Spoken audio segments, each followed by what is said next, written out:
Bismillahirrahmanirrahim. Assalamualaikum warahmatullahi wabarakatuh.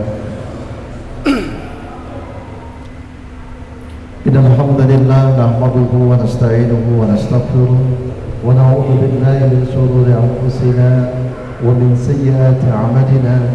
May yahdihillahu fala mudilla lahu wa may yudlilhu fala hadiya lahu.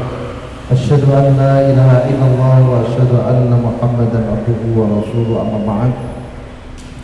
Yang saya hormati Ustadz Usman Hadi beserta Bapak Ibu sekalian yang hadir pada kesempatan malam hari ini, marilah yang pertama kita senantiasa bersyukur kepada Allah atas nikmat karunia Allah Subhanahu wa taala, yang mana Allah memberikan kesempatan kepada kita untuk mendalami ilmu agama. Mudah-mudahan Allah senantiasa memberikan keberkahannya kepada kita semua.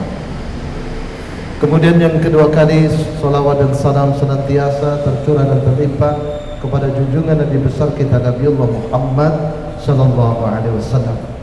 Yang ketiga, langsung saja saya di sini sebagai pembawa acara yang akan menyampaikan susunan acara yang insyaallah kita lalui bersama. Yang pertama adalah pembukaan, yang kedua adalah kajian atau inti, yang ketiga tanya jawab, yang keempat lain-lain, dan yang terakhir adalah penutup. Menuju acara yang pertama adalah pembukaan. Mari acara ngaji bareng Samara pada malam hari ini kita buka dengan bacaan basmalah bersama-sama. Bismillahirrahmanirrahim. Mudah-mudahan dengan bacaan basmalah acara ngaji bareng Samara berjalan dengan lancar. Kemudian selanjutnya acara inti kajian yang insyaallah disampaikan oleh Ustadz Usman Hadi SPDI. Kepada beliau waktu dan tempat dipersilakan. Assalamualaikum warahmatullahi wabarakatuh.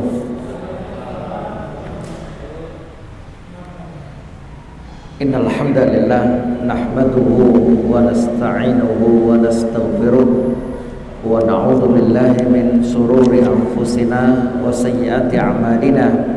Man yahdihillahu fala mudilla lahu wa man yudlil fala hadiya lahu. Asyhadu an la ilaha illallah wahdahu la syarika lah wa asyhadu anna Muhammadan abduhu wa rasuluh. Amma ba'd. Bapak Ibu yang dimuliakan Allah Subhanahu wa taala, mari senantiasa kita tiada henti dan bosan untuk banyak bersyukur atas nikmat yang Allah berikan, agar kiranya Allah menambah dan Allah memberikan keberkahan di dalam nikmat yang Allah berikan kepada kita. Salawat dan salam senantiasa terlimpah atas Nabi Muhammad sallallahu alaihi wasallam beserta keluarga, sahabat dan pengikutnya. Pada malam hari ini melanjutkan pembahasan kami 1 bulan yang lalu tentang riya, bahayanya di dalam kita beramal.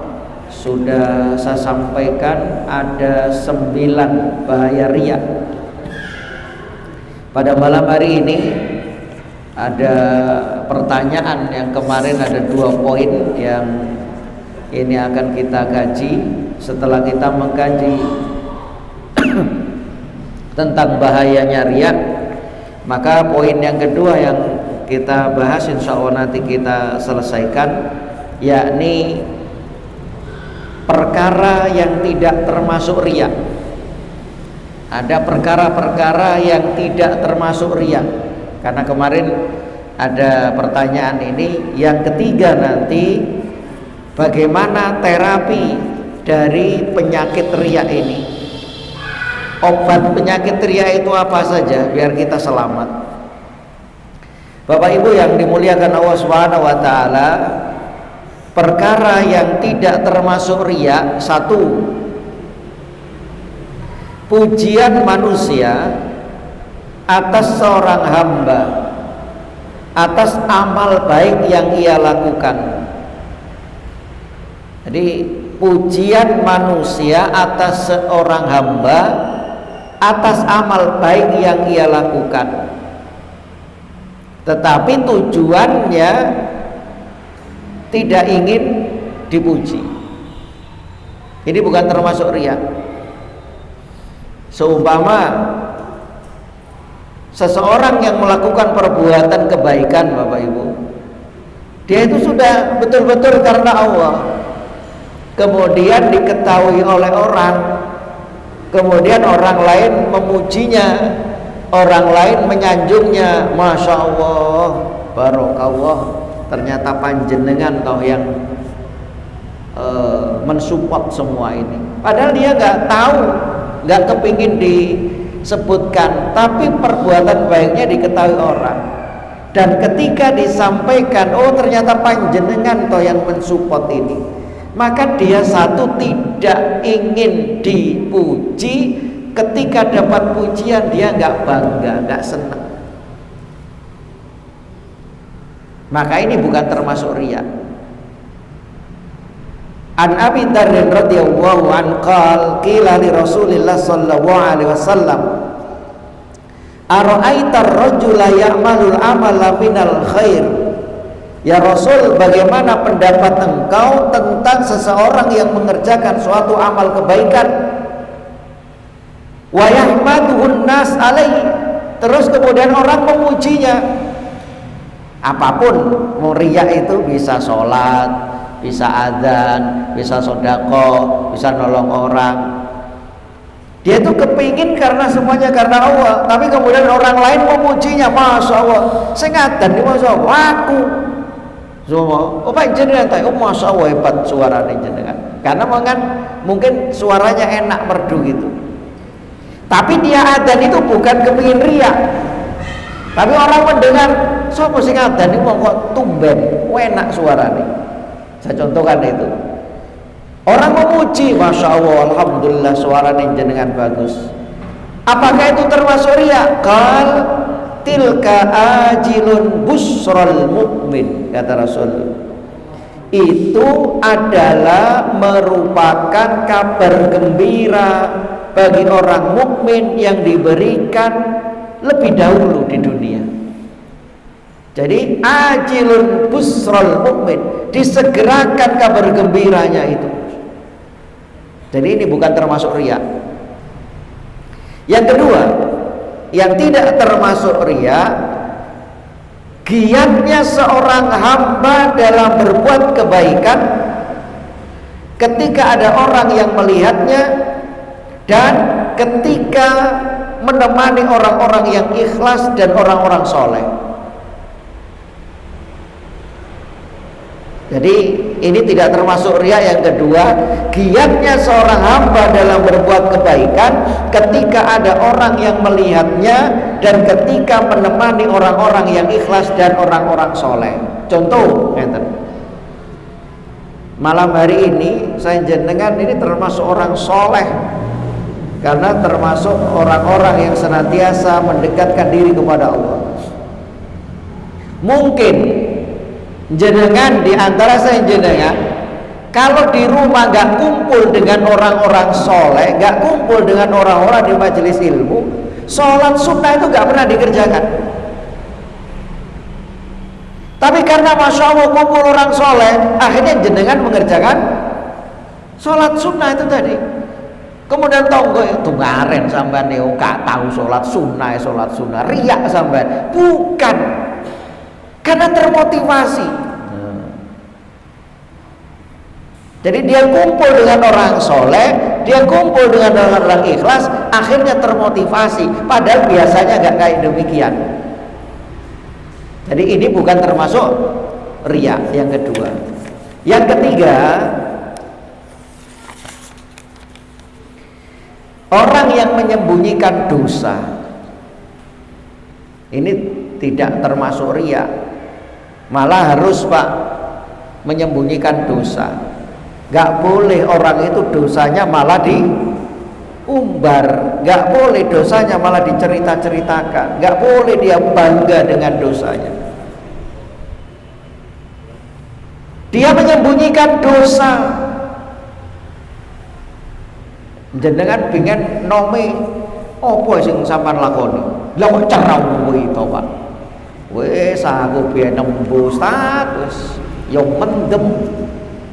Yo gak karuan. Lo gak boleh. Dia tidak menceritakan dosanya, bukan berarti dia riya. Kenapa? Dosa itu harus ditutupi. Wah, koyok wong paling suci ya sampean niki. Loh, dosa itu saya antum tidak ada manusia yang tidak punya salah, tidak ada manusia yang maksum kecuali Rasulullah. Tapi dosa itu ditutupi. Rasulullah menyebutkan kullu ummati mu'afa. Semua umatku itu diampuni oleh Allah, dimaafkan. Umatnya Kanjeng Nabi itu dimaafkan dosanya. Illal mujahirin, kecuali orang yang terang-terangan.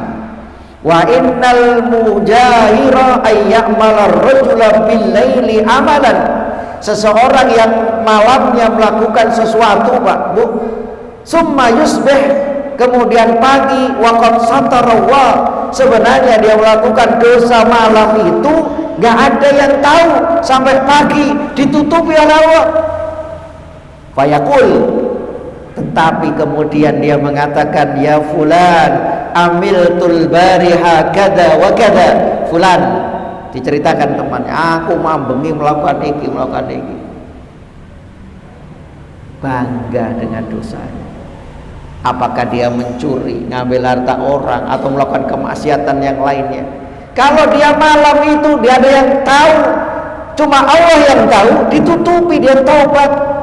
Tapi malah dibukakan, waqad bata yasturuhu rabbuh, sesungguhnya malam itu dia ditutupi dosanya. Tetapi wa yusbihu, di pagi harinya, yang sifu sitrallahi anhu, dia membuka tutupnya Allah ini. Maka orang kayak demikian tidak diampuni dosanya. Maka kembali, orang yang menyembunyikan dosa ditanya seumpama, tapi beda Pak, kalau seumpama ada pencuri kemudian diintrospeksi sama polisi, aku gak gelem ngaku. Wah, aku kok barai gak termasuk riya ini. Beda itu ya. Kalau dia kriminal ya harus dia ngaku. Tapi kalau pribadi itu urusan dosa, tutupi. Yang keempat, tidak termasuk dosa atau tidak termasuk riya, mohon maaf, tidak termasuk riya. Yang keempat, panjenengan mengenakan pakaian indah dan bagus. Kalau sekarang bukan pakaian saja, kenapa? Mobil, motor, pakaian baru, rumah mewah. Apakah dia termasuk riya? Tidak. Rasulullah menyebutkan, la yadkhulul jannah man kana fi qalbihi misqalu dzarratin min kibr. Tidak akan masuk surga orang yang di dalam hatinya ada kesombongan meskipun seberat biji atom.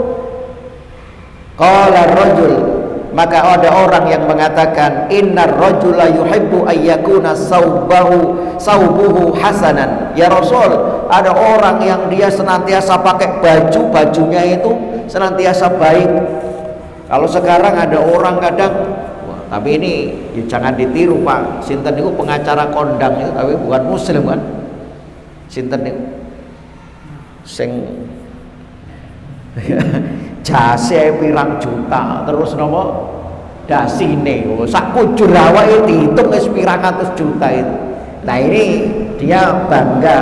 Enggak, kalau jenengan punya Pak, jenengan pakai baju yang bagus, jenengan kemudian wa na'lu hasana, jenengan pakai sendal, pakai sepatu yang bagus, apakah itu termasuk riya ya Rasul? Qal, maka Rasulullah mengatakan, innallaha jamil yuhibbul jamal. Allah itu indah dan mencintai keindahan. Bukan sombong, malah justru harus saya itu menjaga apa? Menjaga penampilan, menjaga bajunya. Salat, khudhu zinatakum inda kulli masjid. Kalau mau salat, ambil yang terbaik pakaianmu. Kalau menghadap Allah, yang bersih, yang suci, yang harum, loh gitu. Al-kibr batrul haq wa ghamtun nas. Yang namanya sombong itu adalah menutupi kebenaran, wa ghamtun nas, dan meremehkan manusia. Jadi kalau ada orang kok mobilnya wah riak, sepeda motornya sombong, oh riak. Bukan Pak, malah justru sing ngomong riak riak ini berarti orang ini nopo hasad orang ini Pak. Meri delok koncone sukses malah gak seneng, malah koncoe wah gaya riak itu. Bukan. Yang kelima, ini yang tidak termasuk riak, menampakkan syiar-syiar agama Islam. Jadi menampakkan syiar agama Islam. Di dalam Islam ada beberapa ibadah yang tidak mungkin disembunyikan dalam pelaksanaannya. Ini syiar Pak, nggak apa-apa. Jenengan kemarin haji, biasanya mau haji adatnya nopo? Ngundang nopo? Tonggo nopo kajenge nopo?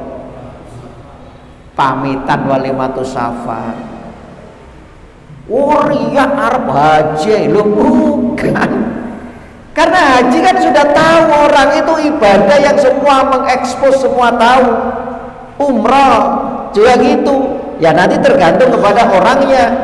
Sholat, oh namanya sholat. Kadang ada orang gini malah, aku gak sholat jamaah, engkau barai riak di delok wong. Wes sholat di rumah. Loh justru dia kalau sholat di rumah Pak, gak mau sholat jamaah, riak dia ini malahan. Ini menunjukkan syiar Islam gak apa-apa. Sholat 5 waktu, tepat waktu, umroh, haji, itu adalah yang sudah termasuk syiar. Maka orang melakukan kayak demikian itu tidak riya.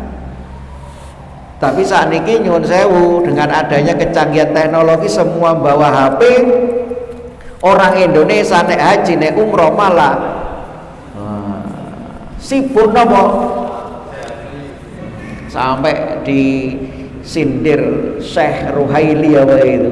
Orang Indonesia itu dungo ini Pak ngadem rono. Cuma dungo kok putun aku ngadem. Hati-hati. Sekarang Bapak Ibu yang dimuliakan Allah Subhanahu wa taala, ada 5 poin itu, intinya itu bukan termasuk riya. Sekarang apa obat penyakit riya ini? Nah, ini yang penting. Yang pertama, obatnya menguatkan akidah kita, menguatkan tauhid kita yang ditanamkan. Dalam hal ini kita harus betul-betul memahami tauhid, akidah itu harus dikuatkan. Ya, kita harus menanamkan tauhid ini. Allah mempunyai nama-nama yang indah, Asmaul Husna. Itu tanamkan dalam diri kita. Allah Maha Basyir, Maha melihat, As-Sami, Maha mendengar, Alim, Maha mengetahui. Sehingga apapun yang kita lakukan, ya Allah, Allah Maha menatap, ya Allah Engkau Maha tahu, ya Allah Engkau Maha melihat, ya Allah Engkau Maha mendengar. Sehingga kalau sudah orang ini merasa dilihat, diawasi oleh Allah, tahu kita ini sebagai hamba yang harus menghambakan diri kepada Allah, tauhidnya ini dikuatkan. Kalau bikin masjid ini yang pertama kali dibikin apa nih? Pondasi ini. Tauhid itu adalah pondasinya. Menanamkan tauhid itu berat. Menanamkan tauhid itu butuh perjuangan. Bikin gedung masjid yang besar kayak demikian, maka pondasinya itu dalam. Begitu pula agar saya jenengan ini selamat dari penyakit riya ini, maka ditanamkan tauhid yang benar. Rububiyahnya, uluhiyahnya, asma wa sifatnya, dia harus paham tauhid-tauhid kayak demikian. Yang kedua, mengetahui apa yang Allah sediakan di akhirat kelak. Jadi dia betul-betul mengetahui apa yang Allah sediakan di akhirat kelak. Kenikmatan yang abadi bagi orang yang ikhlas, dan adab yang pedih bagi orang yang riya. Dalilnya surat Al-Kahfi ayat 110, ayat terakhir ini. Qul innama ana basyarum mislukum. Katakanlah sesungguhnya aku hanyalah seorang manusia seperti kamu. Rasulullah menyebutkan yuha ilayya, hanya saja diwahyukan kepadaku. Aku ini dapat wahyu annama ilahukum ilahu wahid, bahwa sesungguhnya Rabb kamu itu adalah Rabb yang esa. Faman kana yarju liqa'a rabbih, maka barang siapa yang mengharapkan pertemuan kepada Allah Subhanahu wa taala, bertemu dengan Allah, falyamal amalan sholihan, maka hendaknya dia beramal dengan amal yang soleh. Kembali, kalau orang ini mengetahui apa yang Allah sediakan, kalau orang ini kepingin ketemu dengan Allah, dia beramal soleh. Tetapi barang siapa yang melakukan riya, wala yusrik bi ibadati rabbihi ahada, dan jangan engkau melakukan kesyirikan dalam beribadah kepada Tuhanmu dengan apapun, termasuk riya ini. Ancamannya apa? Sudah kita bahas. Ya Allah, kalau saya ini ngerti tahu, maka kita senantiasa mengesahkan Allah, mengikhlaskan. Tahu bagaimana pedihnya ancaman bagi orang riya, sehingga kemudian tidak riya. Yang ketiga, tanamkan rasa takut terhadap perbuatan riya. Kita takut, Pak, Bu, berbuat riya ini. Kalau orang ini sudah tertanam dalam dirinya rasa takut, ia akan selalu berhati-hati. Berhati-hati. Sampai digambarkan kalau seumpama riya ini kesyirikan yang itu sangat bahaya. Ibarat jenengan kehati-hatian yang ngenten. Seumpama ini jalan, Pak, terus banyak napa namanya duri, banyak batu yang tajam, jenengan jalan biar selamat, berarti napa jenengan harus hati-hati. Arep melangkai ono durine enggak, ono belinge ora, ono watune sing tajem ndak, lho hati-hati betul. Maka ketika ini penyakit, Pak, dalam diri kita itu kepingin disanjung, kepingin dipuji, maka tinggalkan, itu syaitan.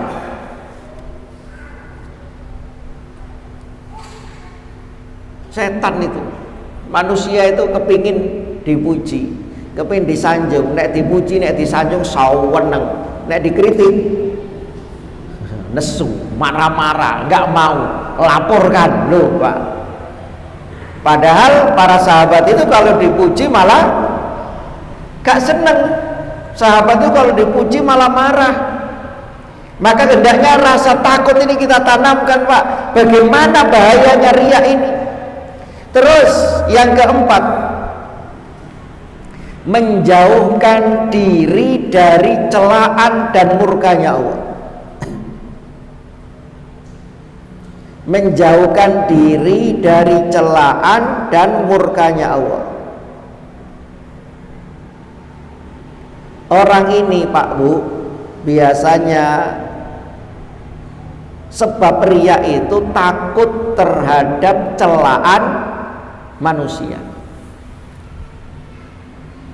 Takut dicela manusia, takut diomongi menungso, maka dia kemudian akhirnya timbang koyok ngene wis.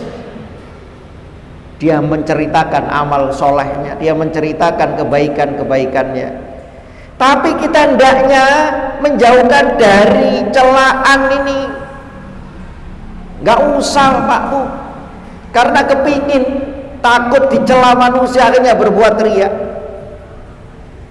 Takut kita akan murkanya Allah. Orang yang beriman takut terhadap celaan dan murka Allah. Istilahnya gini, Allah ridho tapi dicela manusia. Itu lebih baik Pak, manusia mencela tapi Allah ridho. Jangan sampai orang semuanya ridho tetapi dicela Allah Subhanahu wa taala. Ini kadang ada orang yang salah pemahaman. Nek kuwabe ngelakoni, nek kuwabe melaksanakan, berarti itu sudah diridhoi oleh Allah. Lo ngawur, agama berarti delok sing ngerjakno akeh berarti diridhoi oleh Allah. Salah kayak demikian. Jangan takut dari celaan manusia. Buat apa kita ini takut dicela manusia, tapi kita malah nggak apa-apa dicela manusia, tapi kita ridho dengan Allah Subhanahu wa taala, kita diridhoi. Yang kelima, obat penyakit riya memahami kedudukan sebagai hamba Allah. Saya jenengan ini hendaknya memahami bahwa saya jenengan itu sebagai hamba Allah tidak berhak untuk menuntut upah dari ibadah kita. Ma uridu minhum mir rizkin wa ma uridu ayyutimun. Saya jenengan itu tugasnya nopo? Ibadah. Enggak boleh istilahnya di sini, enggak berhak kita ini menuntut upah dalam beribadah kepada Allah. Tapi Allah itu Ar-Rahman Ar-Rahim. Wa ma khalaqtul jinna wal insa illa liya'budun. Tidaklah aku ciptakan jin dan manusia kecuali untuk beribadah. Ma uridu minhum mir rizkin. Aku enggak ingin dari ibadah mereka itu aku dapat rizki. Wa ma uridu ayyutimun, dan aku tidak menginginkan dari ibadah mereka aku minta makan. Artinya apa? Allah enggak butuh ibadah kita.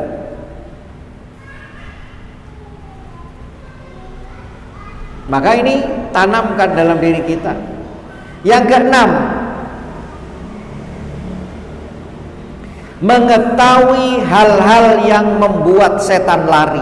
Nah ini Pak, setan itu kan mohon maaf, riya tadi kan kepingin disanjung, kepingin dipuji. Itu adalah setan Pak. Makanya kita mengetahui hal-hal yang membuat setan lari dari kita. Seperti apa? Contohnya di sini, kalau kita mengamalkan maka setan akan lari. Di antaranya senantiasa kita itu menjaga zikir yang disyariatkan, membaca Al-Quran, membaca ta'awud, ya. Ketika banyak mau sholat, mau masuk kamar mandi, membaca ta'awud itu tadi. Kemudian membaca basmalah ketika masuk dan keluar rumah.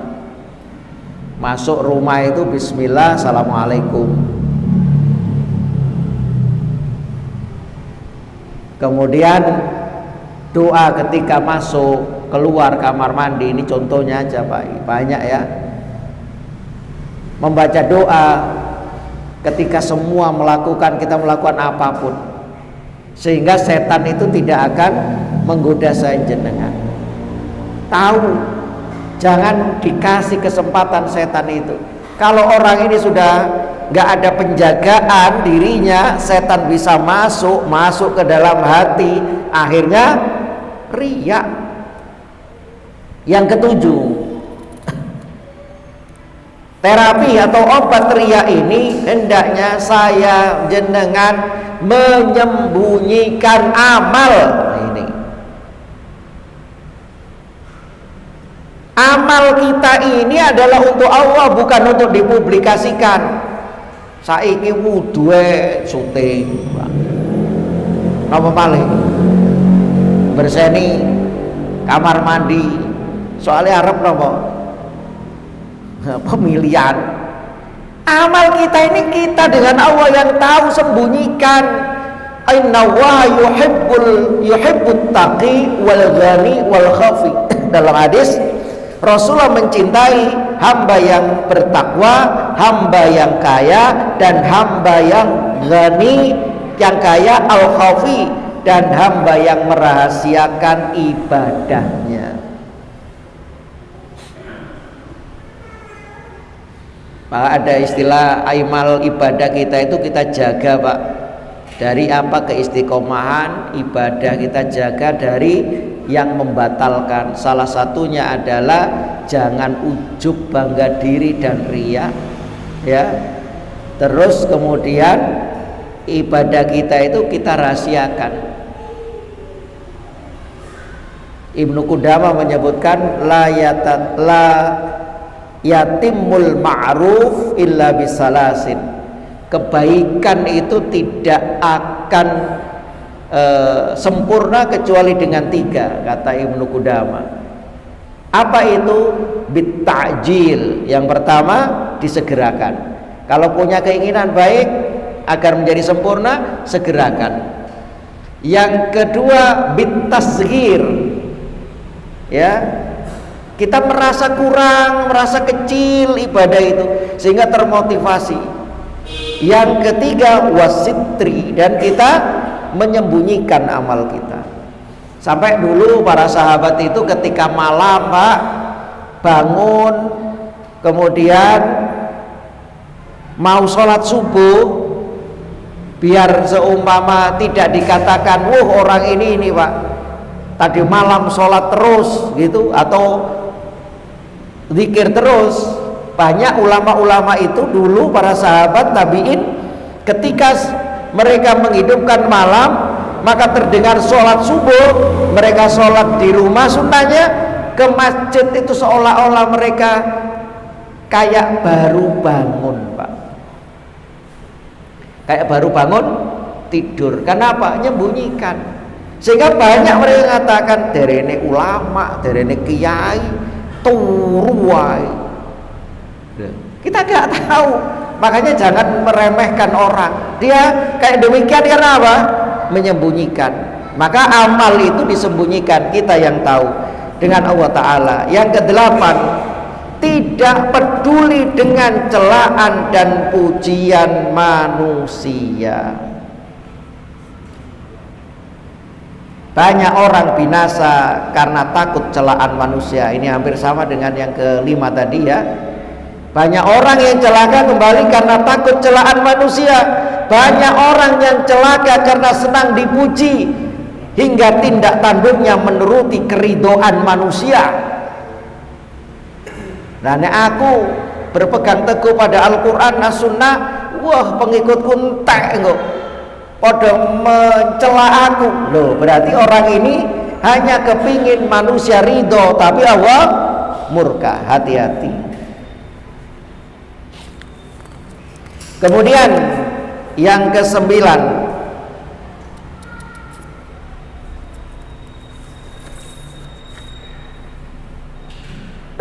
Rasulullah mengajarkan doa. Kemarin saya sampaikan ini juga di bulan kemarin, ya. Ini agar jenengan selain usaha 1 sampai 8 tadi, yang ke-9 itu doa. Ada 10, saya selesaikan sedikit, Pak, ini nanti tanya jawab. Doanya apa? Allahumma inni atau inna na'udzubika, ada tambahan min, ada yang enggak, ya, dalam hadis itu. Allahumma inna na'udzubika an nusrika bika syai'an na'lamu wa nastaghfiruka lima la na'lamu. Allahumma, ya Allah, inna na'udzubika, kami berlindung kepadamu. Ada yang min an nusrika, ada yang tidak langsung. Allahumma inna na'udzubika an nusrika bika syai'an na'lamu, Ya Allah, aku berlindung kepadamu dari mempersekutukanmu dengan sesuatu yang kami ketahui. Wa nastaghfiruka, dan kami mohon ampunan kepadamu ya Allah, lima la na'lamu, dari apa-apa yang kami tidak ketahui. Mungkin kita ini yang tidak kita ketahui, ternyata amal kita itu ada riyaknya itu tadi, Pak. Sudah hafal nggih doanya ini?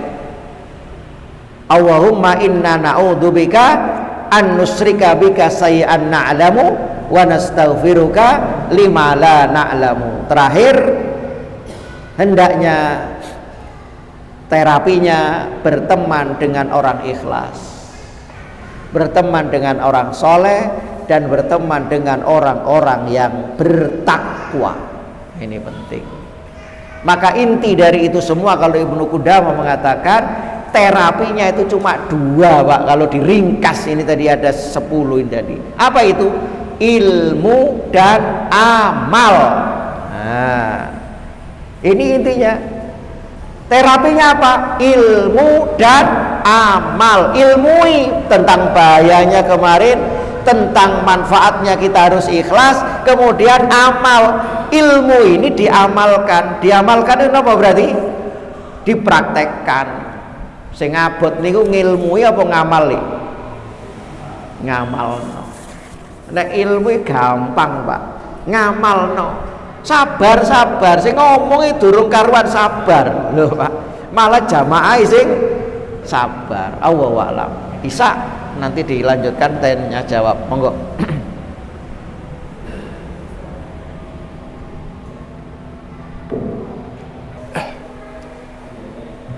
Jazakumullah khairan katsiran kepada Ustaz Rizwan Hadi yang sudah menyampaikan perkara-perkara yang tidak termasuk riya serta obatnya. Kemudian acara selanjutnya yaitu seksi tanya jawab kepada bapak-bapak yang masih punya ganjalan atau sesuatu yang belum bisa dipahami, bisa ditanyakan. Maka saat ini kami membuka, yang mau bertanya kami persilakan.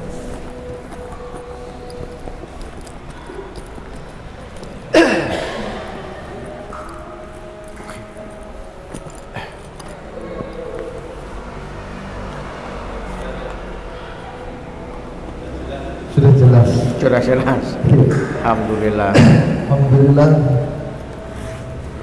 Kalau sudah jelas, insyaallah kita tutup kajian samara.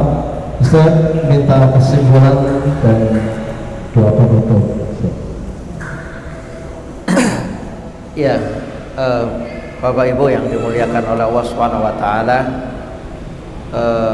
riya ini syirik kecil yang sangat bahaya. Banyak orang yang tidak memperhatikan. Kalau syirik besar itu orang ngerti, oh ini syirik. Tapi riya itu bangganya kita, kemudian niat kita dalam ibadah bukan karena Allah, kepingin disanjung, kepingin dipuji, itu adalah termasuk riya. Dan riya ini akan menghapuskan seluruh amal ibadah kita. Maka dalam hal ini tentu saya jenengan harus berhati-hati, jangan sampai terjerumus ke dalam perbuatan riya ini. Dan tadi yang saya sampaikan, kalau Ibnu Qudamah mengatakan obatnya itu adalah ilmu dan amal. Sudah kita ketahui bersama-sama tentang bahayanya riya di bulan kemarin, dan juga ini tadi bagaimana terapinya sudah kita paham, sudah kita ngerti. Maka setelah itu kita amalkan. Percuma ilmu kalau tidak diamalkan. Dan kalau orang ini mengamalkan tanpa dasar ilmu juga akan keliru. Terus kemudian kata Ibnu Qudamah, melawan itu harus kita lawan kebalikannya. Ini yang ketiga kata Ibnu Qudamah. Tadi belum. Jadi kita melawan itu dengan kebalikannya apapun. Kalau di masalah penyakit hati, Ibnu Qudamah dalam Mukhtasar Minhajul Qasidin, terapinya ilmu amal itu sudah pasti. Dan yang kedua, kita lawan kebalikannya. Orang ini kepingin riya, maka harus kita ikhlaskan. Loh gitu. Penyakit bakhil kita lawan dengan ilmu dan amal. Terus apa? Kita lawan dengan kebalikannya. Bakhil lawan katain apa? Loman. Maka kita harus memaksa untuk menjadi orang loman. Kita riya, kita paksa untuk ikhlas. Diikhlas-ikhlaskan, insya Allah nanti lama-lama akan menjadi orang yang ikhlas. Selain itu juga banyak doa tadi, Allahumma inna na'udzubika an nusyrika bika syai'an na'lamu wa nastaghfiruka lima la na'lamu. Semoga sanjenengan dijadikan hamba-hamba yang mukhlisin, hamba-hamba yang ikhlas, dan juga sanjenengan dijauhkan dari riya ini, dan juga semoga dosa-dosa kita diampuni oleh Allah Subhanahu wa taala. Demikian, mohon maaf bila ada salah dan kurangnya. Wassalamualaikum warahmatullahi wabarakatuh.